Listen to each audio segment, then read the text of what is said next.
Hello, everybody, and welcome to Heartlight Vedic Astrology. In today's talk, I was going to cover planetary transits or Gochara from a Vedic astrologer Jyotish perspective, and this is for the month of August 2024. And it seemed like the overriding theme for the month was new paradigms of leadership. So let's take a look. Note beforehand, the information presented here is for educational purposes only. It's not be considered medical, financial, professional life advice of any kind. If you are in need, please contact an appropriate professional for support. Then you might take a minute or two to read the rest of this disclaimer.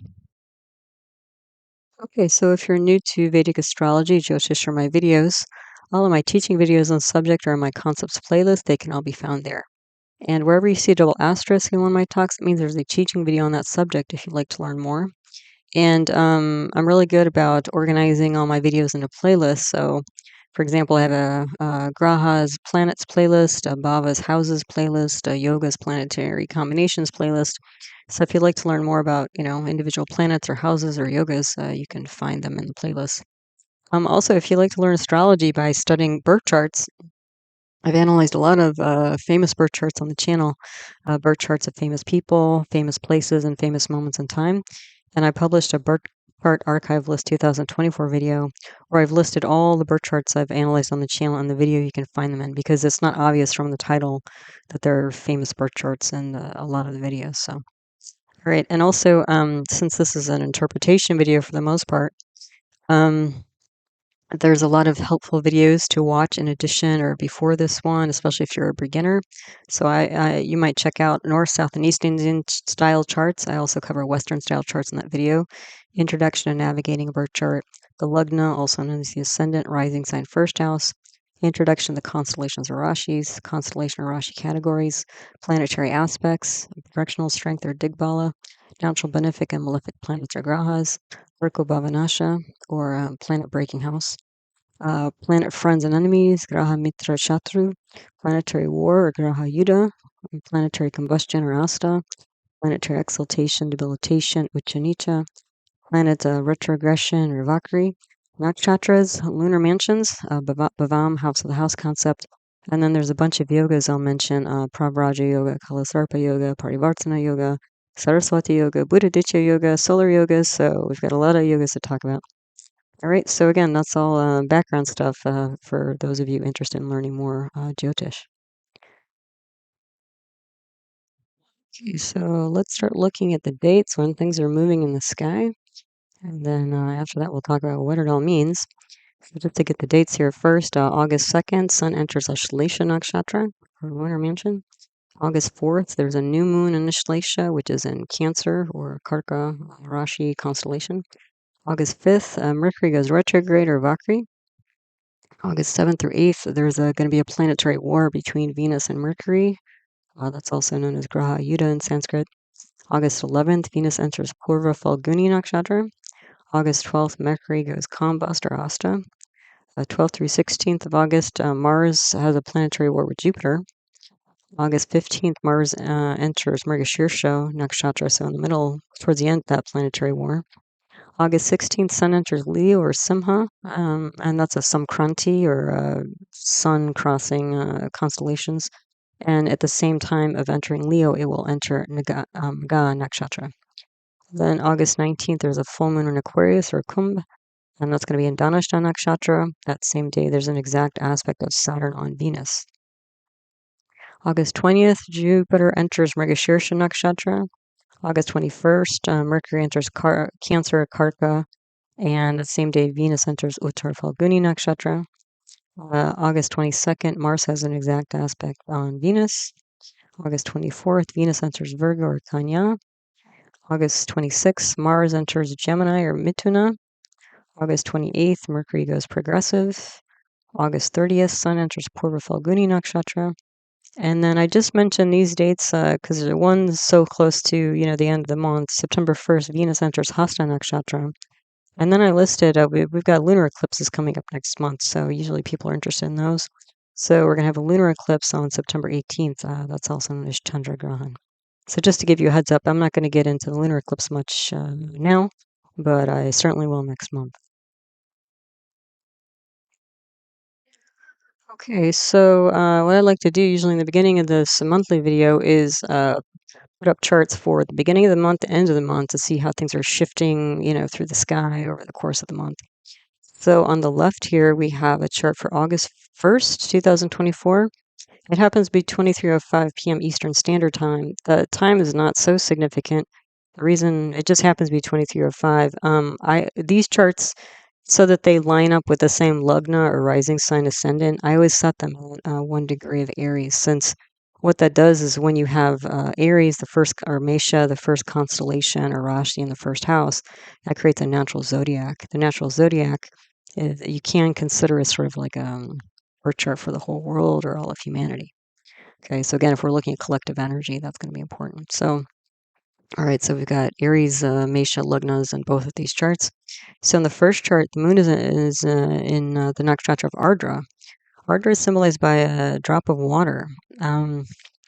Especially with the moon being an emotional planet and a mind planet, kind of an emotional, intuitive mind, I would probably think about sadness, uh, at the beginning here of some kind, especially because moon is in a negative house. The Jasha period or planetary period is a Rahu, Moon, Saturn, Rahu. So again, we're picking up some moon energy here. We've also got Rahu twice. Rahu's in the 12th house of losses and expenditures. So again, that kind of fits with this kind of sadness energy, I think. And then Saturn.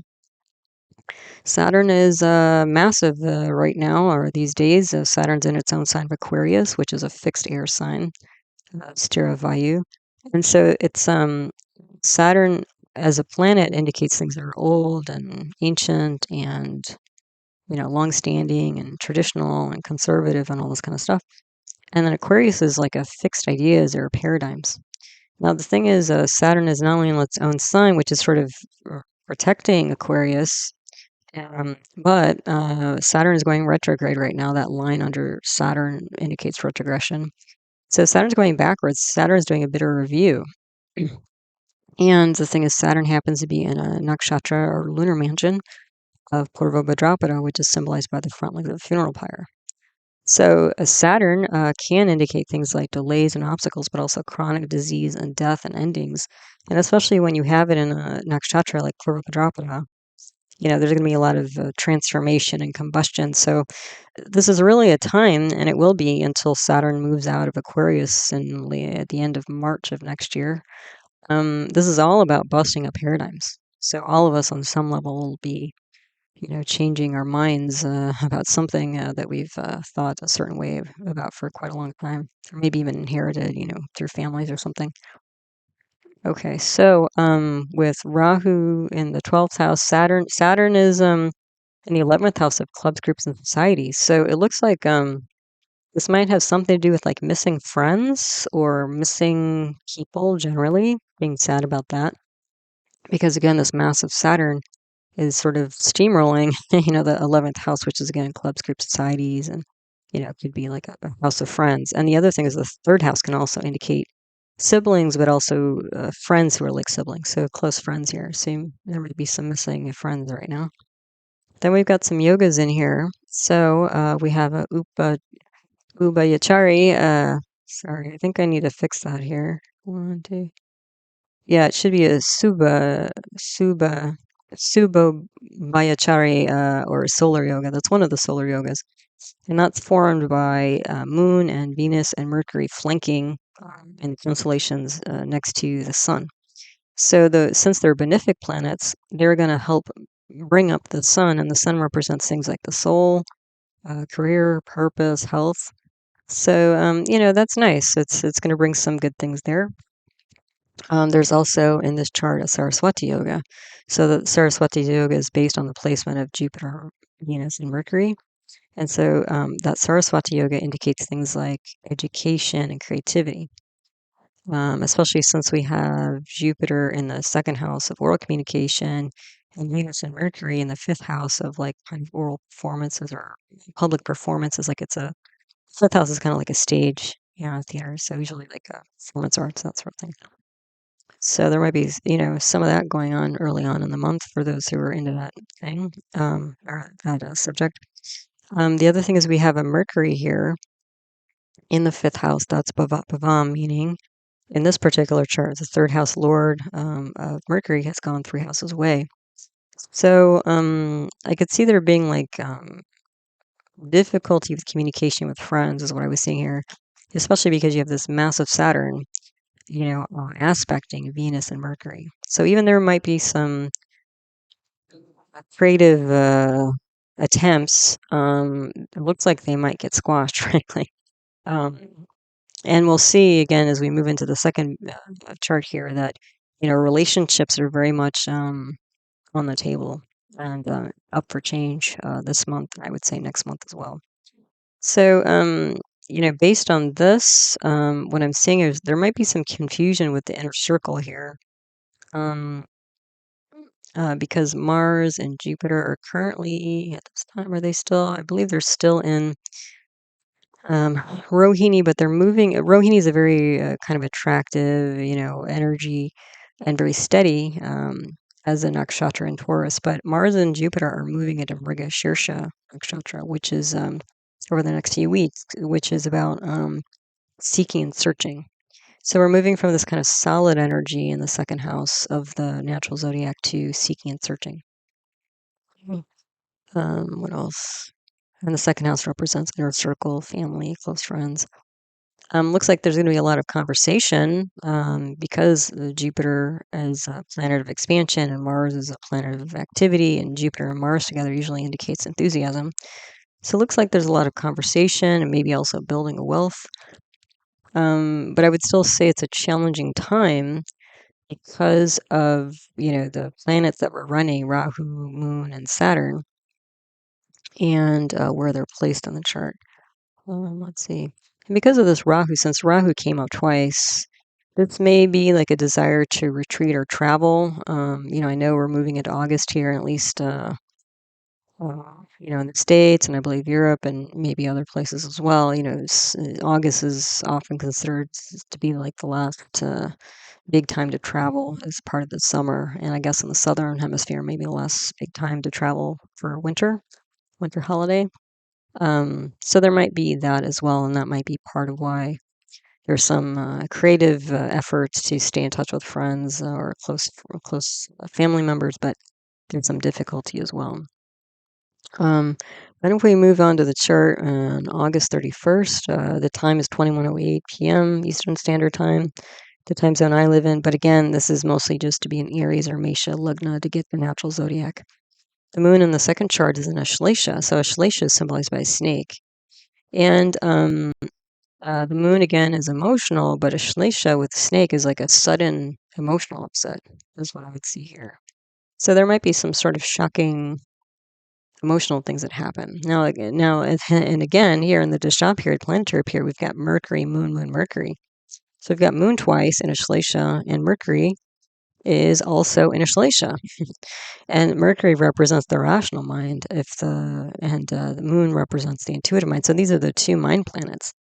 In this chart, those two planets, Moon and Mercury, are in the 4th house of mom, home, family, happiness, education. So it looks like there's some kind of shocking emotional, mental upset going on in that area collectively. Yeah. The other thing is we have a Mars here in the 3rd house. Mars in the 3rd house will give us a Mars karako bhava nasha. And the thing is, Moon is also karako bhava nasha, and that basically means like Mars is a planet that represents siblings, and it's the house representing siblings. And Moon represents mother, and it's the house representing mother. So when you get certain combinations of planets and houses, you get a karako bhava nasha. And what that essentially means is you have problems with those things or those people. They're usually indicative of people. So again, there's probably some issues with mom, probably issues with siblings here. That's what it's looking like. And not only siblings, because again, if we're talking collective energy, it might be like neighbors, like neighboring countries, that sort of thing.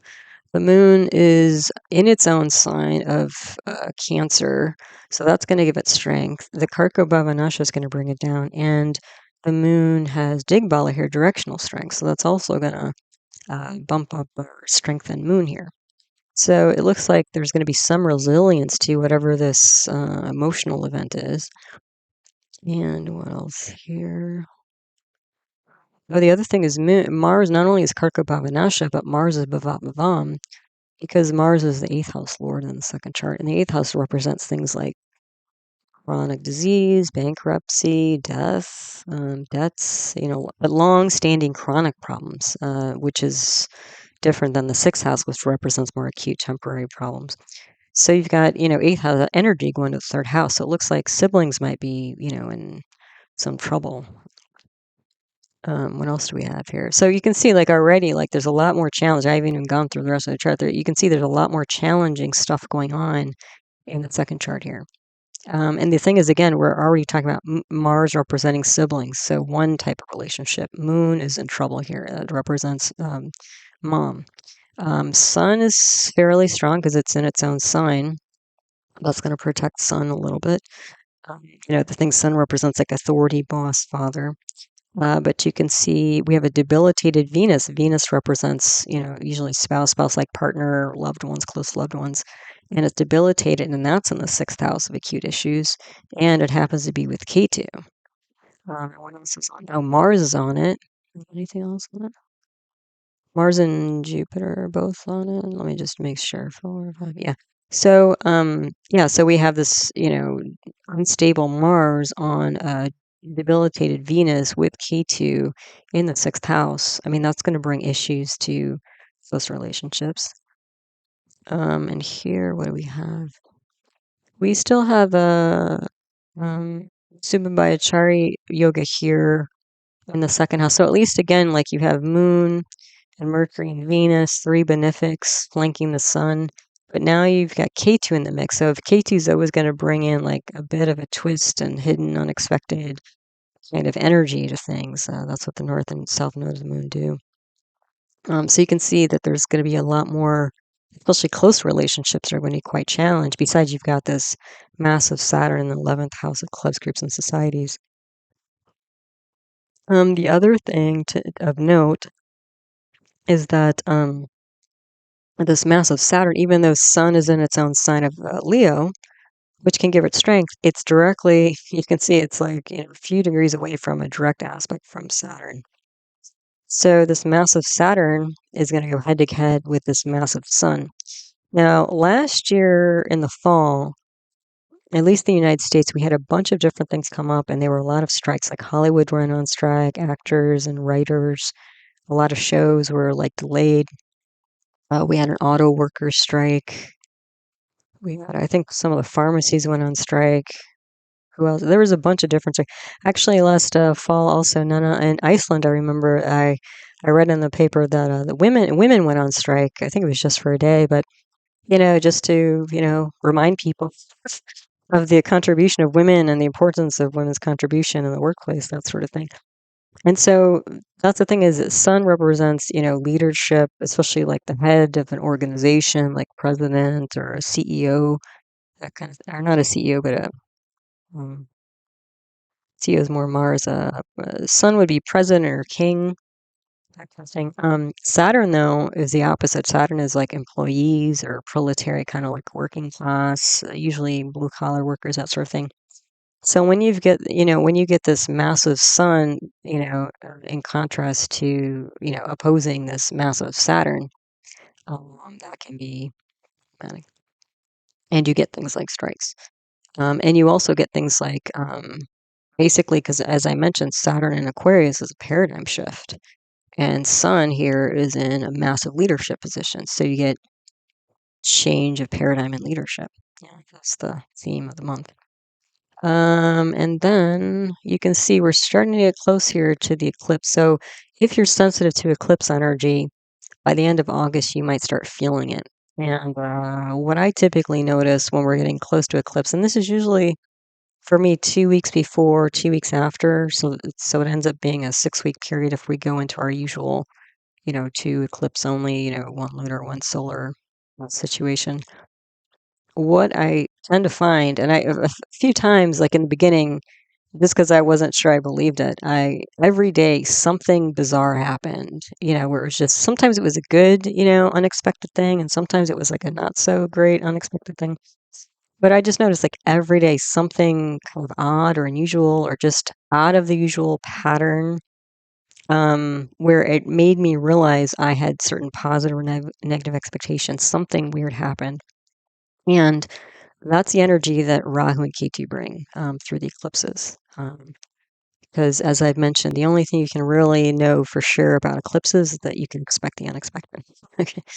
So the thing though is that you can see the buildup here, and I will talk about the eclipse a little bit more in one of the slides here, and then I'm going to do a full video on it, closer to the eclipse. But it looks like the eclipses are going to be stressing and challenging relationships. So you can see the buildup here. Okie doke. So that's how things are shifting over the month, generally speaking. All right, so let's talk about the different planets and how they're moving through and how their energy is shifting through the month. So the first up is Sun or Surya. August 2nd, Sun enters exaltation nakshatra. So again, that's a nakshatra or lunar mansion symbolized by a snake.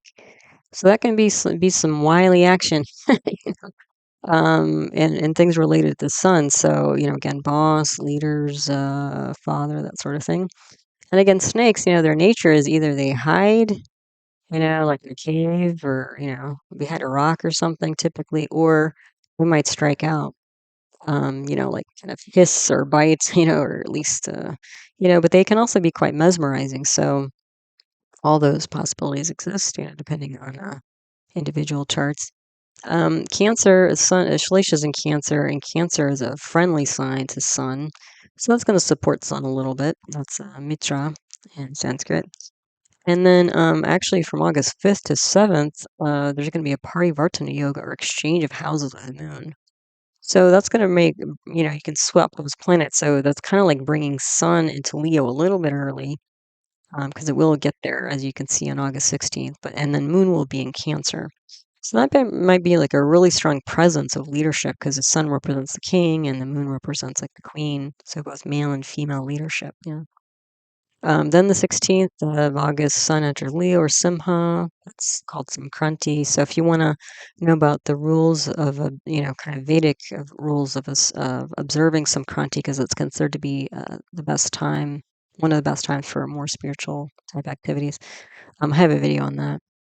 But it's also Leo lines up with Maga. So as Sun enters Leo, it enters Maga. Now, Sun being in Leo, that's its own sign that rules. So it's going to bring strength to Sun because it's like, when you walk around your own house, you feel usually pretty comfortable and you're sort of, right, king of your castle, or queen of your castle. And now the thing is, Venus and Mercury are going to be there already. And there's going to be an aspect from Saturn or Mars. So what that means is there's going to be kind of a crunch on Mercury and Venus. Sun and Saturn and Mars are malefic planets. They've got 3 malefics with Mercury and Venus. Sun is super strong. Saturn's super strong because they're both going to be in their own sign. And so when you have that much malefic energy on Mercury, Mercury can be benefic or malefic depending on what's influencing it. So with all that malefic energy, Mercury I would consider to be a malefic planet. So you have 4 malefics on Venus. Now Venus again represents things like spouse like partner. It also represents things like arts. It also represents things like vehicles. It represents things like pets and social grace, social good. Now you might recall, if you've been watching the skies, that Venus was combust from the end of April to just a few weeks ago, like kind of almost beginning to middle of July. And, that was a pretty harsh time. A lot of people bombing each other, students protesting and getting arrested at universities across the globe and that sort of thing. Partly because Venus and Jupiter, especially during May, were both combust. And those are the 2 great benefics, Jupiter representing fairness and justice and Venus representing social grace. So it might be really tough once Sun enters Leo and Venus is still in Leo. Venus will be there I guess the last 2 weeks, so almost the last 2 weeks with Sun there, with the Saturn aspecting, Mars aspecting, and Mercury will be there a few days. It might be really tough to. It looks like there's going to be some sort of mashup here. Saturn and Mars can be quite heavy hitters. It can be like a endurance energy, athletic energy, engineering energy, construction energy. These Saturn and Mars aren't really considered warm and fuzzy planets typically. And they're not considered sattvic planets or kind of high-minded planets necessarily. They're considered more tamasic planets. So tamasic planets are kind of more, not negative necessarily, but they kind of have this inertia, where they can kind of, when you have a strong Saturn or Mars influencing, it can kind of bring kind of a deteriorating or energy. Yeah, that's a lot of challenge to Venus. So again, social grace, close relationships, but also strong leadership. And the other thing is Maga nakshatra is represented by a throne. So you got this notion of royalty, which again, more leadership here. And then Maga is specifically indicated by Regulus, which is the heart, the star that represents the heart of the lion of Leo, the constellation. And so in Indian culture, Maga is considered to be the place in the sky where our ancestors reside. So typically when I find planets in Maga, I often find people who have a very traditional part of themselves.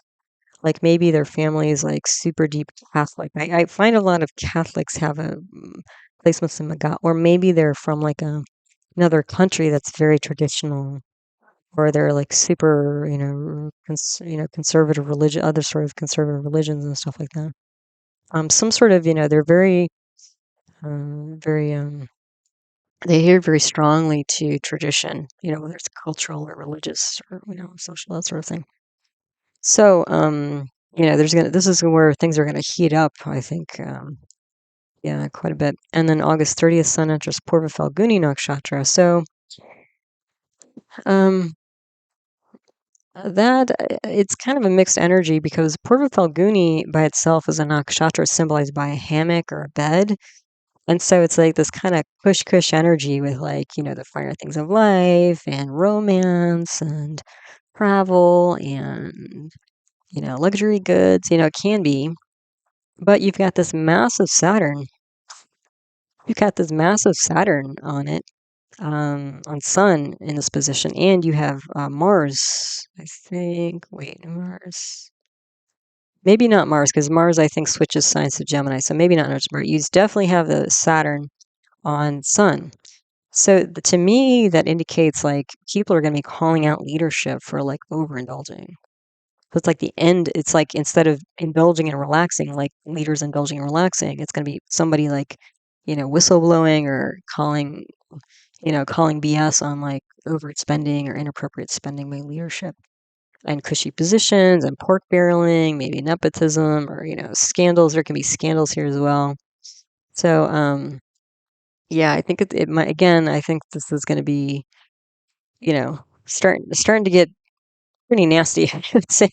Here with this sort of mix towards the end of the month. So, hang on to your seats. And then if we look at Mars or Mangal in August, so 12th of 16th of August, as I mentioned, Mars and Jupiter are going to be in planetary war, graha yuddha. This is going to be in Taurus or Vrishabha, mostly in the nakshatra of Rohini. So I'm not too worried by this because, well, Taurus is a practical sign. This will probably be something fairly tangible or practical in nature. But Rohini is a very lovely, attractive, luxurious type energy. So, if there's some sort of fighting here, and again, the fight might be between like children represented by Jupiter, Mars representing siblings. So, that sort of thing. Like, it's not going to be a nasty, knockdown, drag out fight. I mean, it's going to be pretty peaceful and, okay. The other thing is Mars can represent like rebelliousness and Jupiter can represent law. So there might be like a change in law. But again, it looks like something that's going to be pretty mild in nature in terms of the shift that's happening here. So I do think that there's a challenge to the status quo, because Jupiter can represent law, but it's mostly going to be a peaceful transition. Then August 15th, Mars enters Mrigashirsha nakshatra. So that's a different nakshatra, that's a different energy than Rohini. Mrigashirsha is symbolized by a deer's head. And again, in most cultures, not just Indian culture, but in most culture, when you see a deer's head, or it's related to a story or folklore, that symbol is used often in storytelling to indicate almost like a divine being or spiritual energy that leads one through the dense dark forest, trying to find the way forward. And so there is this kind of, at least part of it, this seeking, searching energy is part of this Mrigashirsha nakshatra. So, and this part of Mrigashirsha is in Taurus. Half of Mrigashirsha in Taurus, and half of Mrigashirsha is in Gemini. So, this is going to be like looking for practical, tangible solutions to, because this Mars is shifting in Mrigashirsha in the middle of this planetary war. And then the current question, I think, is it balanced and fair and true? Because that's all Jupiterian energy. On August 22nd, Mars has an exact aspect on Venus. So this might shake things up a bit. Because Mars can indicate things like accidents, it can indicate things like infections, it can indicate things like injuries, and especially on Venus, this can be like a seeking, especially since Mars is in that seeking nakshatra, like seeking new relationships, like new innovative energy that's coming from Mars, or seeking, a new art form or a vehicle or pets or that sort of thing. Yeah, and the other thing is that Mars is not only on Venus, but Mars is on, which is this dispositor or the owner of Taurus, but it is on Taurus itself. So there's a lot of Martian energy in Venus because of this aspect, and also specifically in Taurus. So there's going to be a shakeup there, and that could literally be like land, because Mars is a bhumi karaka, which indicates land. And Taurus is very land-based, like a lot of energy in Taurus is related to like farming and agriculture, that sort of thing. So there, it could literally be like a shakeup plan. Then the 26th of August, Mars enters Gemini or Mithuna. This is a dual air sign. It's an enemy sign from Mars, so Mars isn't super happy here. And dual air sign, so there's a lot of thinking about both sides of an issue. So especially in the first few days when Mars is in Mrigashirsha, this is going to be looking for new ideas, sorting through ideas and thoughts, especially because at that time, Mercury, the ruler of Gemini, will be in retrograde. So seeking and sorting through, especially old ideas and thoughts, and trying to find new decisions and a new way to build things. And the building energy, that doesn't necessarily come from Gemini, but when Mars enters Gemini, it will also aspect Virgo, which is a earth sign, Sagittarius, which is a fire sign, and Capricorn. And in Capricorn, Mars is exalted. So, again, you don't want to forget not just the signs in which these planets are placed or moving into, but, their aspects can also be quite influential. So the constellation of Capricorn is going to be quite active, for a while Mars is in Gemini. And I didn't put it down here, but I was looking ahead, and actually, this is a little bit crazy. Like, Mars is going to be in Gemini, and it's going to go into Cancer. I want to say in January. No. Mars, in the fall, Mars will be entering Cancer. And then Mars is almost, just as Mars is about to exit Cancer into Leo, it's going to retrograde. It's going to retrograde all the way back through Cancer, get into Gemini again, and then go through Cancer again. Now, the thing is, this is the crazy part. Mars will not be actually exiting Cancer until June of next year. So we basically got 9 months or more. What is that? 9 months? No, actually 10 months? 11 months? September. No, 5 and 6. Yeah, 11 months.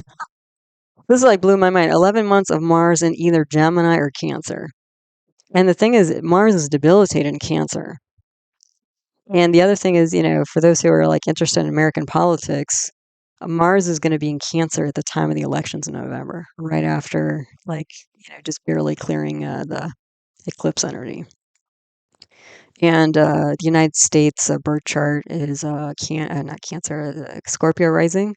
So Cancer happens to be the ninth house of government authority for the United States birth chart, where Mars is going to be debilitated until in and out, basically debilitated until June. Yeah, that's hold on to your seats for that one, folks. So anyway, for those of us who or those of us experiencing it, or those of you who are interested in it, that's coming up. So anyway, yeah, Mars is going to be a special case for a while. Okay. So if you watch my monthly videos, I like to pull out some birth charts to kind of exemplify the energy of the skies. Otherwise, it gets, I think, pretty abstract. So I found this chart for Alexander Fleming. And if you don't know him, he was a doctor and microbiologist who discovered the first broadly effective antibiotic, penicillin. Scottish man. So this is his chart. And we can see what's similar to the current sky pattern. Well, we have Mars and Jupiter in Taurus. We have Saturn in Aries. So Saturn is in Aquarius right now, but from Aquarius, it's aspecting Aries. So the Saturn Aries energy is the same. Oh, we have Mercury and Sun in Cancer. That is going on right now. So we have a few planets that are similar in energy here. So he was born August 6, 1881, 2 a.m. in Darvel, Scotland. Lugna nakshatra here is a Punarvasu. So Punarvasu is this energy. It's a nakshatra is symbolized by a quiver of arrows. So the quiver, that kind of container that the arrows are held in, usually on the back, strapped on the back of whatever the person shooting them. That's like the home base. And then you pull out an arrow, string it on your bow, and let that fly off, and you go collect them usually, and then bring them back and put them in the case on your back. So that's the energy of Punarvasu. It's like there's a home base, but then you go out, explore, and kind of come back. So that was part of his energy. And I think he did that physically, but he also did that mentally, in terms of having a home base. And then, because again, he was a discoverer of things, not just penicillin, but some other things as well. The sun nakshatra, the sun is an Ashlesha, so that is snake energy again. Now, the snake Ashlesha can indicate things like medicine. So especially when you have sun, which indicates health and medicine, in a nakshatra that indicates medicine, I would see this as like a doctor, and he was. Yeah. The other thing is the sun in Ashlesha is in his second house of family. And so I would assume that there are other people in his family who are doctors. And in fact, his brother was a doctor, and his brother was the one who got him interested in becoming a doctor as well. The moon nakshatra down here in the sixth house is in Jyesta. Jyesta is symbolized by a talisman. And talisman is like this energy of protection. So we've got and the moon represents the public. So protecting the public. So, you're already starting to see a picture here. I haven't even gotten that deep into the chart, but you can see how this is already adding up to something like an antibiotic that would save, millions of people. Okay, so the day lord here was Venus. Venus is in the Lugna here. Venus is in the nakshatra of Ardra. Ardra, symbolized by a drop of water. Result is this kind of like electric energy to it. The other thing is that Ardra is also kind of a medical nakshatra where you can get electricity, but also chemistry. So like pharmacy type stuff, especially like a Western biochemistry type medicine. And you can also get some alternative medicine like homeopathy you can get from Ardra. But, again, Venus is the worldly kind of practical counselor. So he was a practical counselor of chemistry, medicine, so he's got that going on.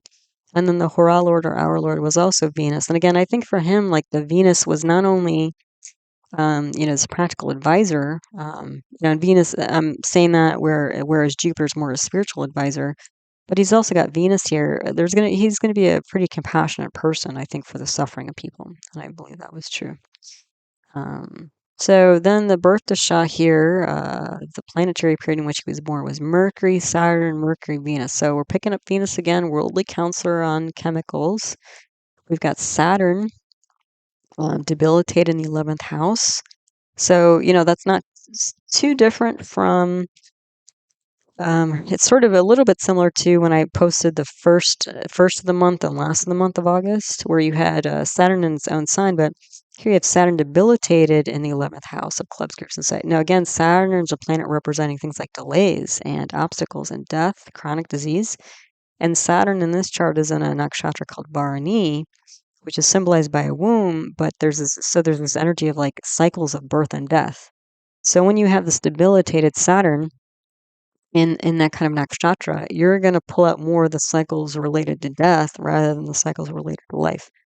So this is a lot of people dying, is what you're seeing in the 11th house.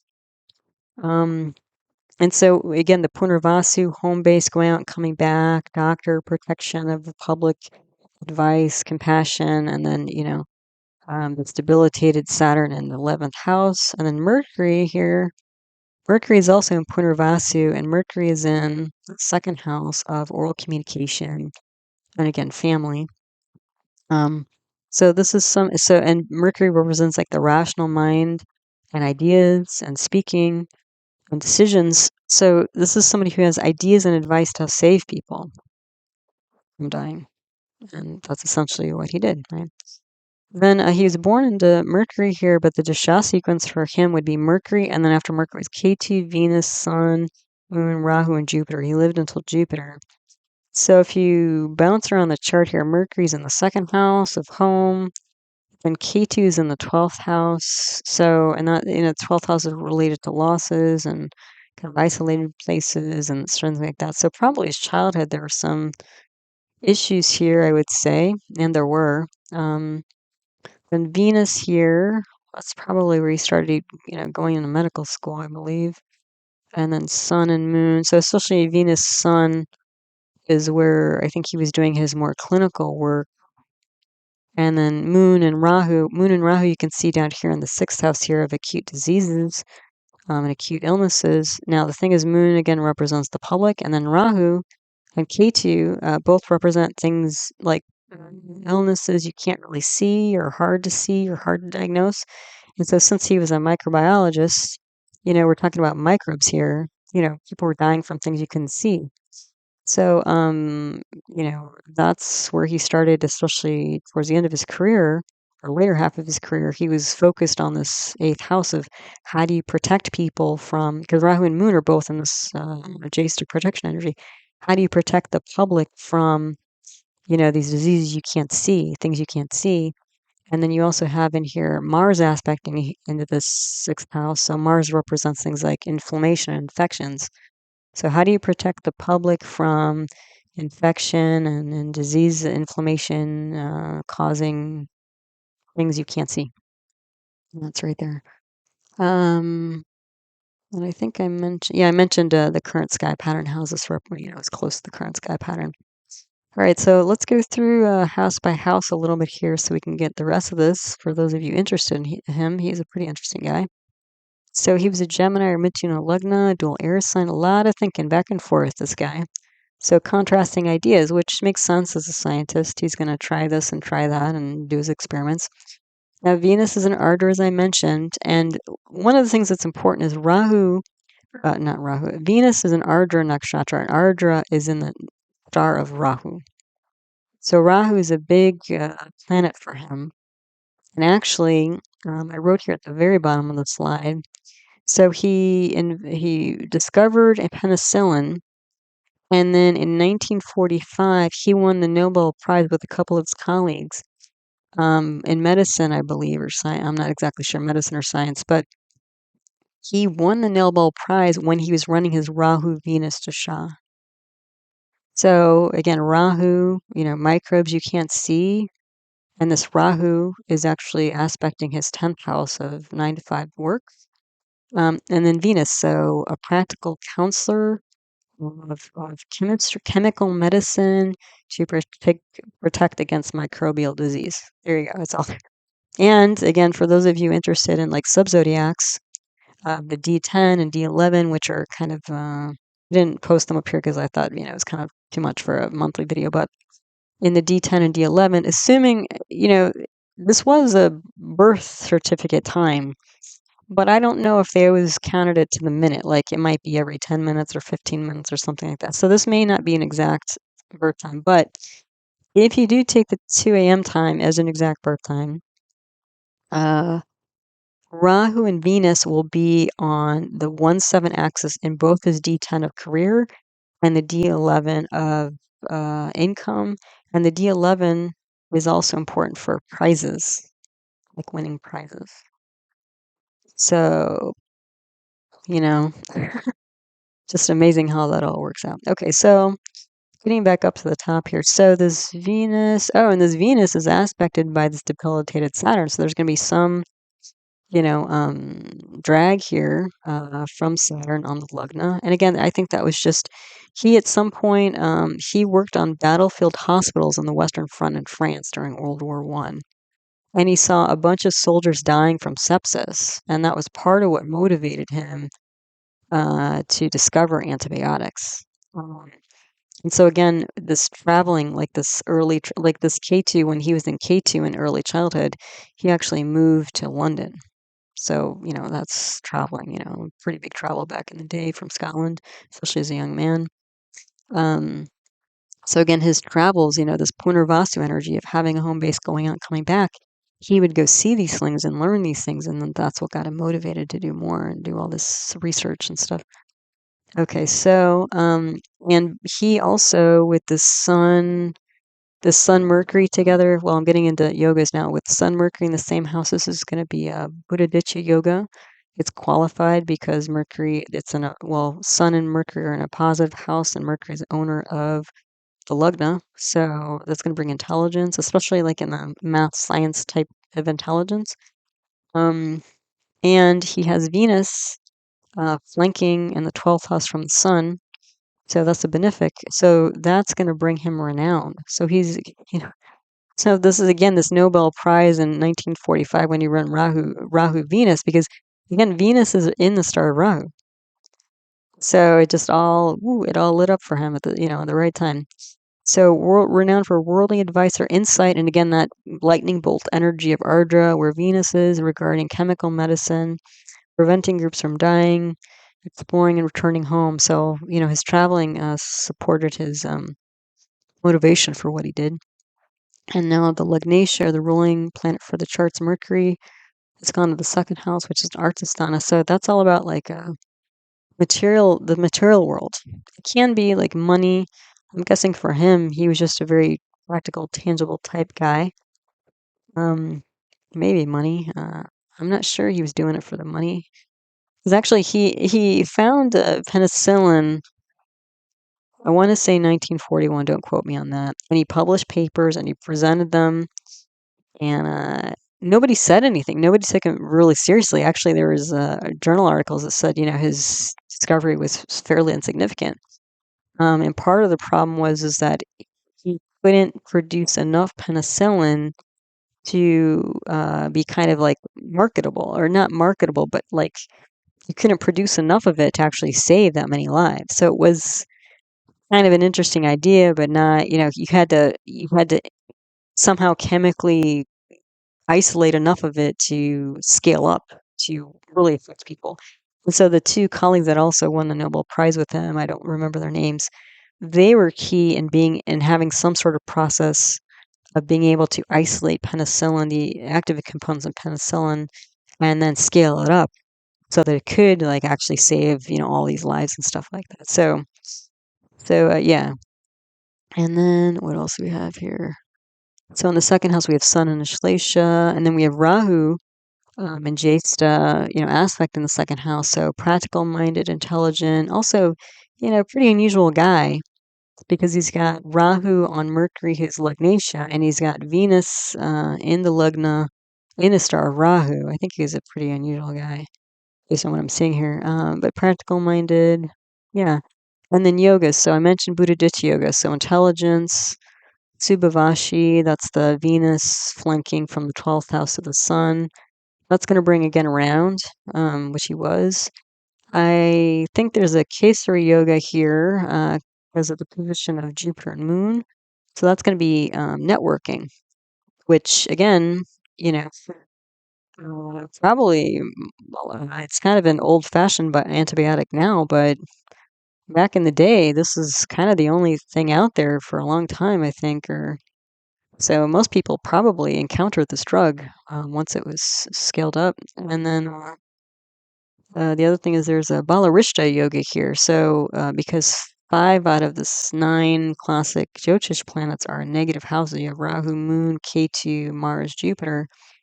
Usually when we see that, somebody will have difficulty in childhood, mentally or physically, or sometimes if it's really pronounced, they may not survive childhood or adulthood, young adulthood. And for him, if you look at his 9th house of father, government authority, the that house ruler is Saturn, which is debilitated in Bharani nakshatra, and the lord of Saturn, Mars, has gone to the house of losses and expenditures. So when I saw this, I said, well, maybe his dad was really sick or maybe died. And that is the case. Apparently his dad died when he was 9 years of age. So that might have been his Balarishta. And then his mom, I think, had 4 or 5 kids with him, was by herself. And then I think a fairly wealthy uncle helped support him educationally or something like that. So I'm sure it wasn't all rainbows and unicorns for him. Then we have Chidragrahas here, which are planets of vulnerability. And at least 2 of them I picked out. I didn't do all 4 because, again, I don't know if this is an exact birth time, but 2 of them from the moon position are Mercury and Saturn. So again, this traveling and seeing people suffer and die was really a major thing for him and what motivated him to spend his life looking for stuff to help people. Then the second house lord is this bright moon. And we got Sun here, Mercury. There's an aspect of Rahu. So an unusual mind, thoughts, speech, and also his brother was a doctor. The third house lord is Sun. It's aspected by Mars, which is in Krittika. Krittika is is a nakshatra symbolized by head of the celestial army, Kartikeya. But there's this fighting energy, but in addition, there's this also like nurturing energy because Kartikeya in the folklore was raised by several foster mothers. So it's kind of like this almost advocate energy, like somebody who's protects people and nurtures people by protecting them or fighting for them, that kind of thing. So, so this is his Mars and Jupiter and Krittika. So this Mars and Krittika was aspecting his third house, and what I was saying here is that he had to defend his written works, like a paper, innovative paper or something like that. And so he did write papers, as I mentioned. But they said like he would give talks and like literally there would be no question and nobody would say anything and people would just like quietly walk out of the room and it was like just like it's like no response, and it happened for years, even after penicillin was discovered, because it wasn't scalable at that time, so people kind of discounted it, or I don't know, it was kind it was kind of a funny thing. And then the fourth house here, the fourth house lord is Mercury. It's aspected by Jupiter and Krittika. So I think there was this like family lineage of compassion and cleanliness, I would say.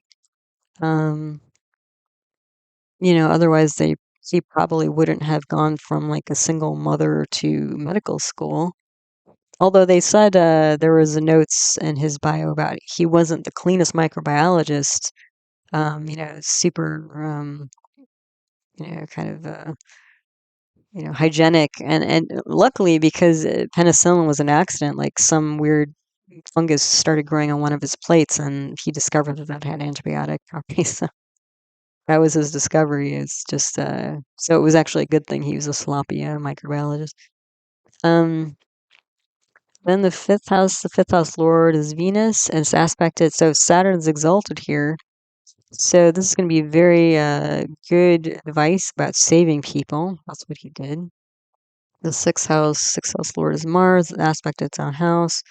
Rahu and Moon here, and Jesta, protective, Jupiter and Krittika. So again, it's all a lot of How to protect many people from acute microbial infections.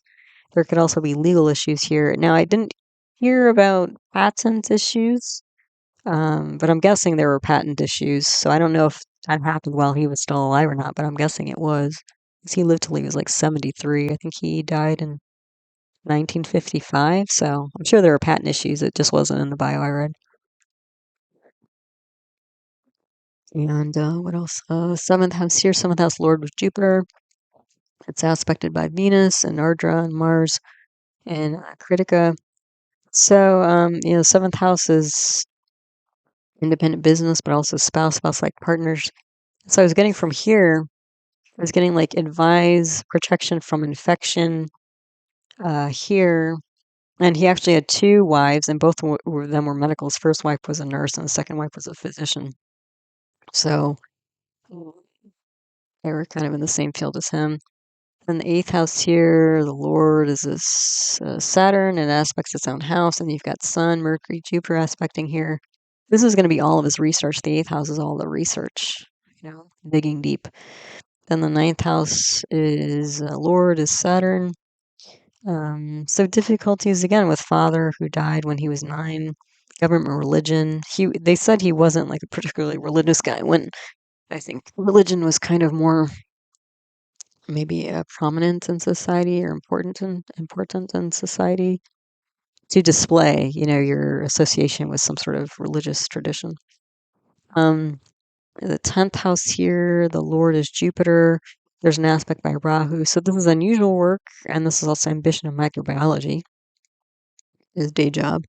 The 11th house I've talked about is the Lord is Mars, which is kind of the 12th house of loss and this debilitated Saturn. So massive loss of people and maybe money, resources as well. So, that's probably why his discovery, once it was scalable, was just massive in terms of, government buy-in, to save not only bodies, but, all the expenses of trying to help them, keep them alive, keep them going, transporting them, maintaining hospitals, all this, just it's astronomical. I'm sure the expenses here, besides human. Then the 12th house lord is Venus. We got Ketu and Rohini, Mars, Jupiter.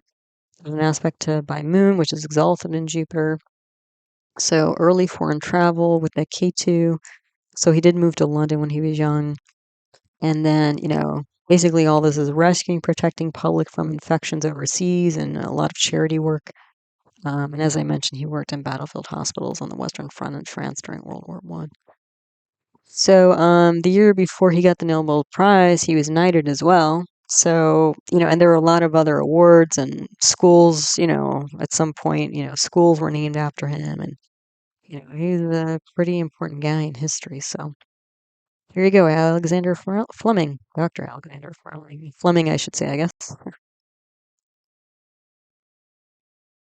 Okay, so we just did the two fire planets, Sun and Mars, and now we look at Venus, Shukra. So, just from the charts I put up of the beginning of August and the end of August, you can see Venus is going to be very challenged this month. It's going to be crunched by several malefics while it's in Leo, and then it's going to be debilitated with K2 after that. So in Virgo, so you know.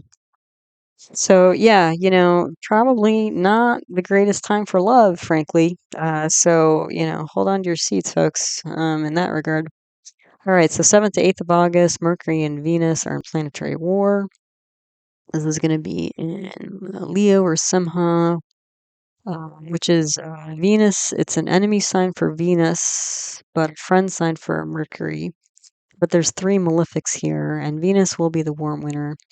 So when you have, so forget the Leo part for a minute here. When you have Venus versus Mercury, you've got heart versus mind.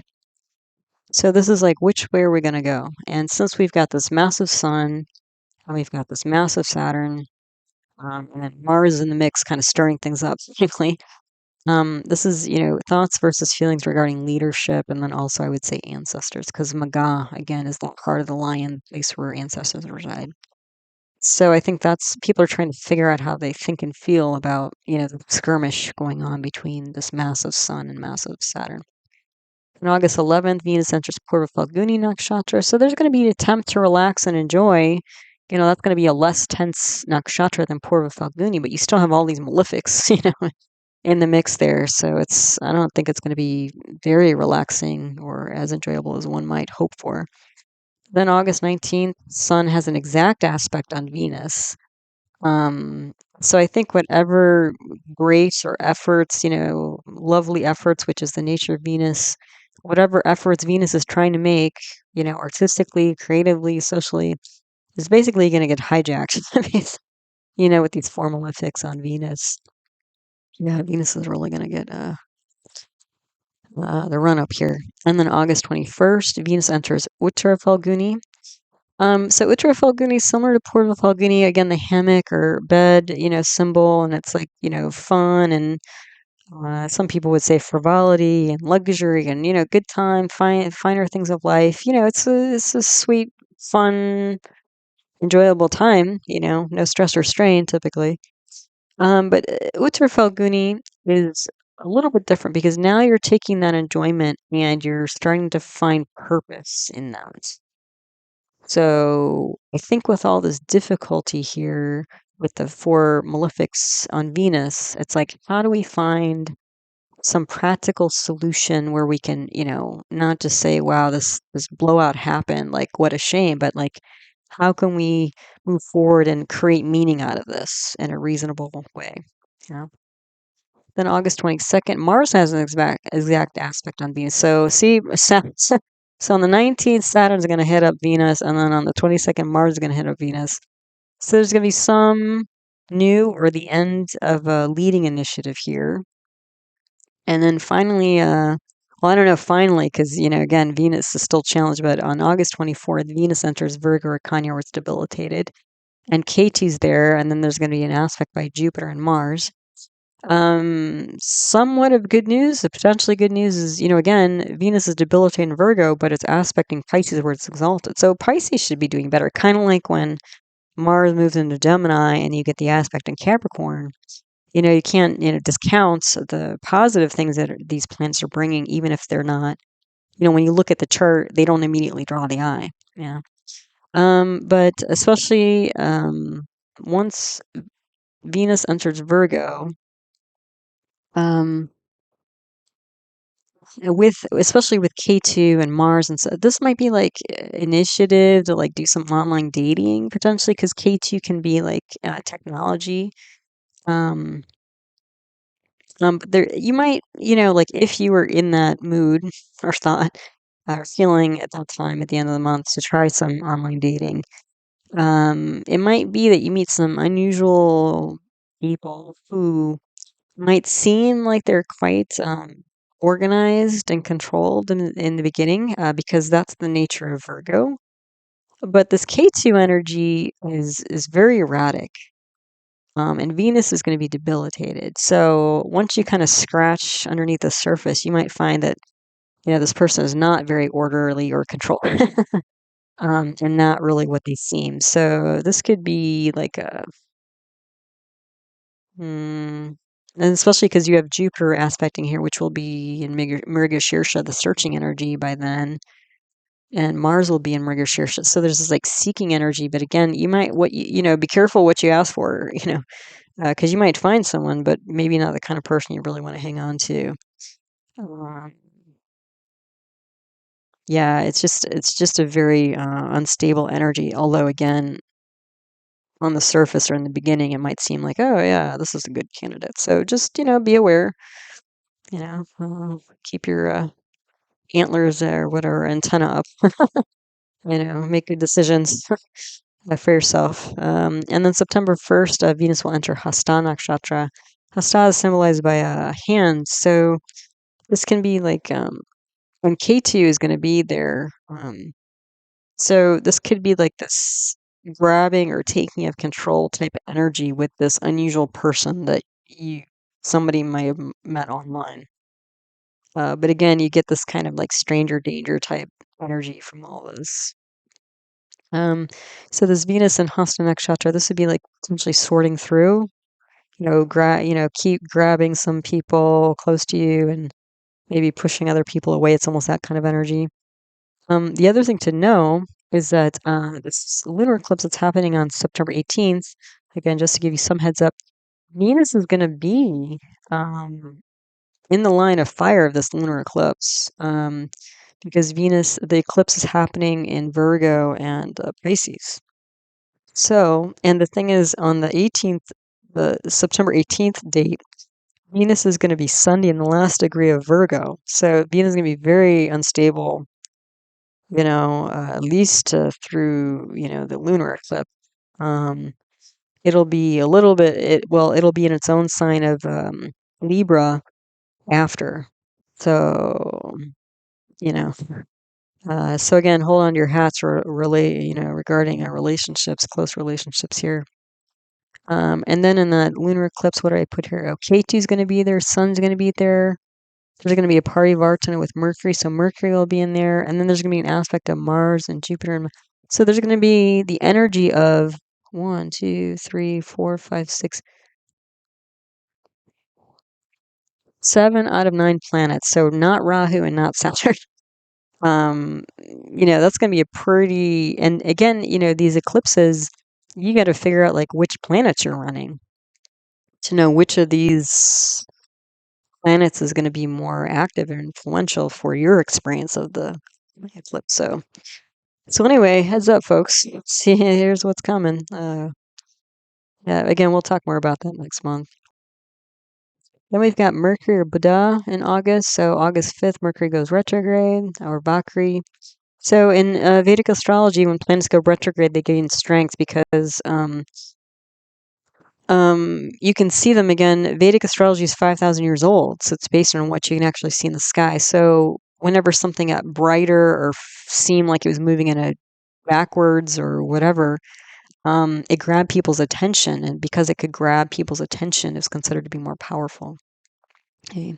So usually with Mercury retrograde, there's reviewing or repeating of the past, relationships or thoughts or ideas. I don't know. I tend to find like I crave foods like that I like kind of nostalgic foods, like foods I haven't eaten in a while, but like I don't know, like things from childhood or I don't know, from some, trip abroad, like I'll be like, oh, I haven't had that in years. And I'll be like, why am I all of a sudden randomly interested in this food again? And it's like, oh yeah, Mercury retrograde. So, things like that can happen during Mercury retrograde. Then 7th or 8th of August, Mercury and Venus planetary war, I mentioned. So you can check out the Venus slide for the details on that. August 12th, Mercury goes combust or asta. So it's so close to the sun, you won't be able to see it. And usually what that means is you might get like more of the internal symbolisms of a planet get stronger. So Mercury represents things like thoughts and decisions. The other thing is that when Mercury goes combust, it's going to be there with Sun and Saturn, and that mix of Sun and Saturn. Now, those 3 planets are all planets of the nervous system. So the Sun is central nervous system, Mercury's peripheral nervous system, and Saturn is neuromuscular junction. So when I see Mercury crammed in between a swa Saturn and a swa Sun, I'm seeing a lot of pain here. Like it could be headaches or whatever, or physical pain, whatever, arm pain, leg pain, depending on where Leo and Aquarius are in your chart. That would indicate, like if you were a Gemini Lugna, Leo is in the 3rd house of arm, shoulder, and Aquarius is, kind of like thigh, above the knee, that kind of thing. So there could be, pain in those areas of the body. Again, depending on what lugna you are and if you are running these planets, that might be more or less true. So on August 21st, Mercury enters Cancer or Karaka.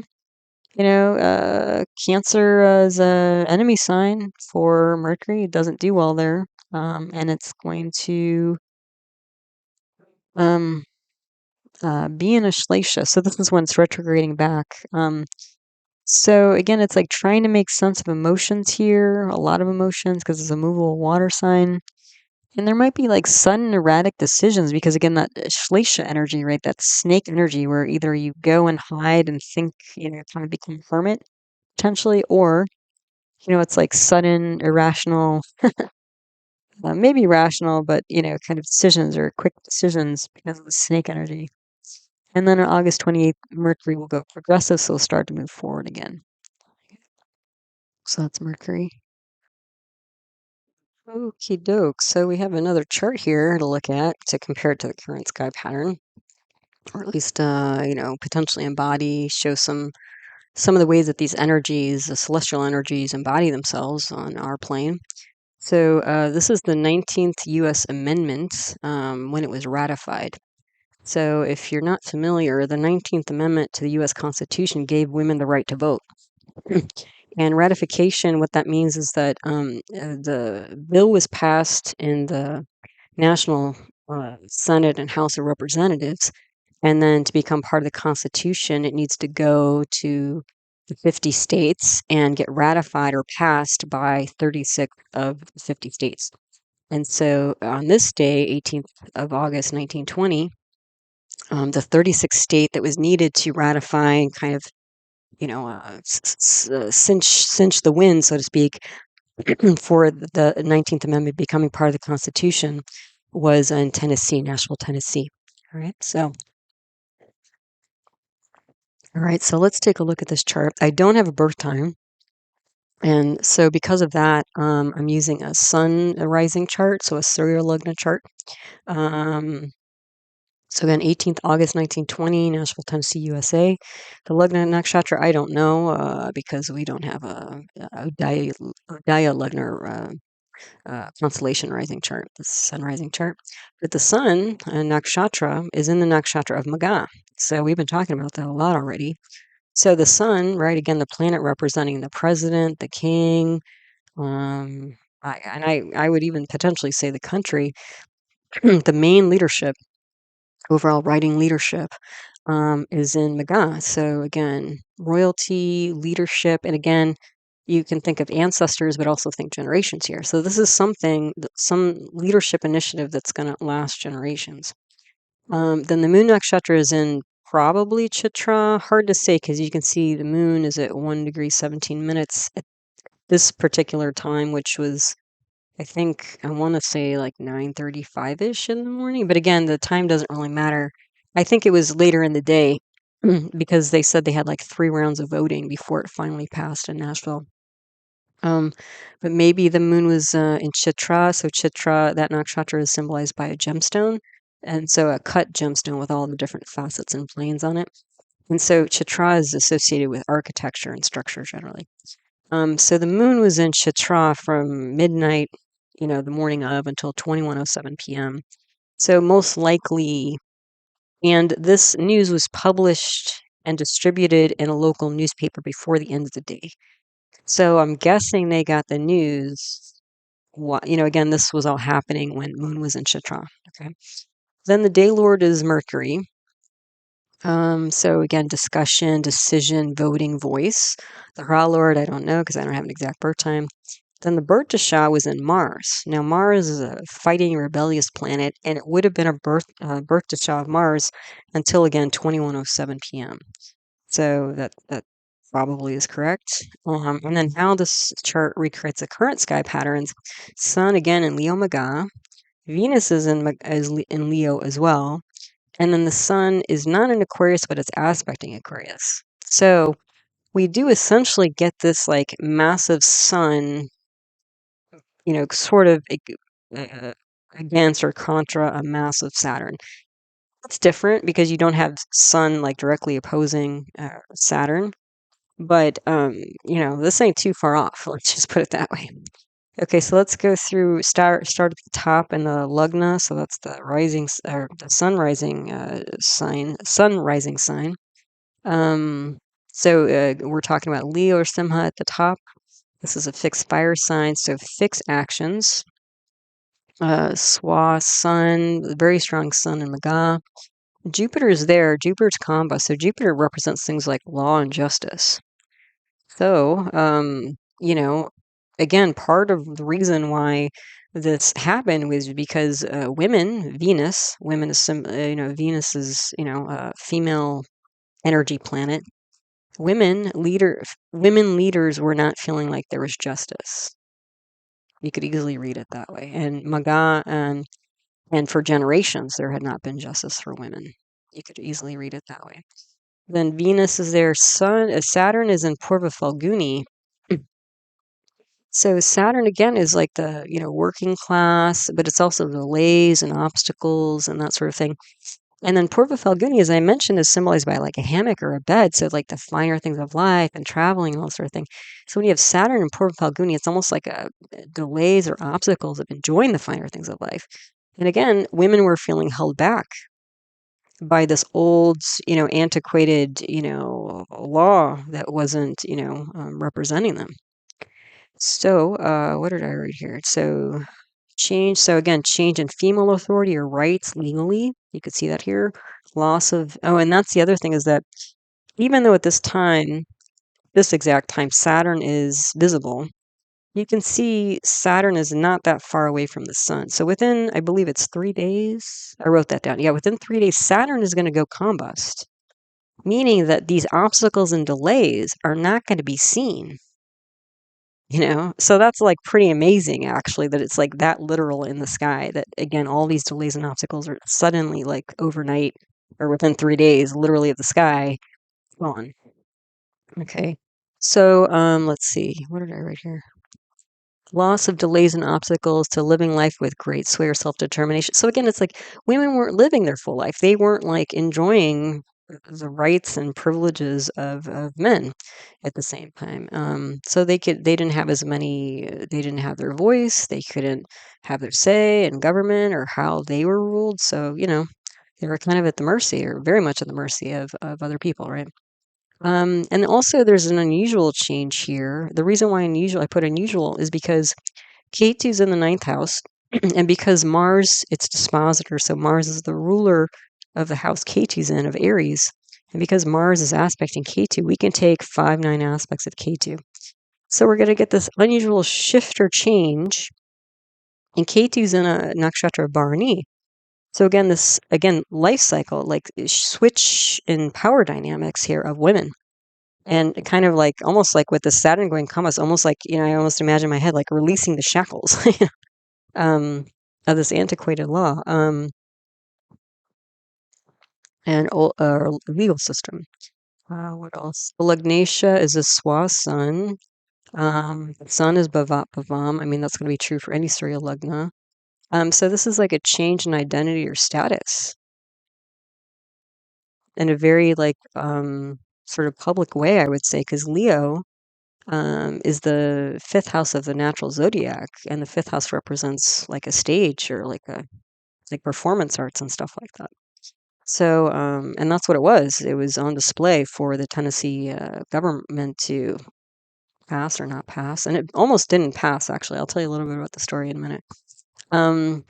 Then the Chitra grahas, I only got 2 based on the moon because I don't have an exact birth time here, but Saturn and Mars. So again, old ways of doing things coming up. So it's like Saturn is the old guard and Mars is like the young rebel. So old versus new, you could see it that way. Yoga's here. Well, with these 4 planets at the top, that's a pravraja yoga or life focus yoga. So, and that's, clearly the big deal here. What else do we have? There weren't that many other yogas. I mean, I would say there's a Kala Sarpa yoga here as well. I didn't write it down, but I have a dotted line from Rahu to Ketu. So we only have Mars just a few degrees outside of the Rahu Ketu axis, but that's a lot of ambition. And also, again, it's going to bring more of an unusual energy to this moment in time. Also, within 3 days, there's going to be a planetary war of Saturn, again, tradition, and Venus, women. You can literally take it that way. The other thing of note is that Sun, so this massive, leadership planet, not only in a leadership sign, but in a leadership nakshatra, it's like, they're all stacked up. Like, it's almost like the national level government and the state level government and the local government all lining up to make this happen, because that's what needs to happen to get in a constitutional amendment. The sun is exalted in the D9. So when you have a planet that's exalted or debilitated, that strength or weakness carries through even to the birth chart, the natal chart. So the sun is not only strong here, but it's strong in the D9. So if we look at the other houses pretty quickly here, it fills out the rest of the story. And just to give you a little bit of the backstory, so I don't know if it was the House or the Senate in the Tennessee government, but clearly there was a big to-do about how people were going to vote. And I think this is how the story goes, is that if the representative was going to vote against passing the 19th Amendment, they were going to wear a red rose on their lapel. And if they were going to vote for it, they were going to wear a yellow rose on their lapel. And so that way they could signal which way they were going to vote. And so they did one vote. It didn't pass. They did a second vote, and I don't know why they were allowed to do one or two or three votes, but as far as I know, they did three votes. But in the middle there, towards the end, the youngest member of the legislatures was like 24 years old. And I guess he was about to cast his vote or something, reached in his pocket for something, I don't know, maybe a pen. And he pulls out this note written by his mother. His mother, his mother said, make sure you vote for the, in a positive direction for the law or something like that. And he changed his mind. So he'd voted no before, and then after he wrote the note from his mother.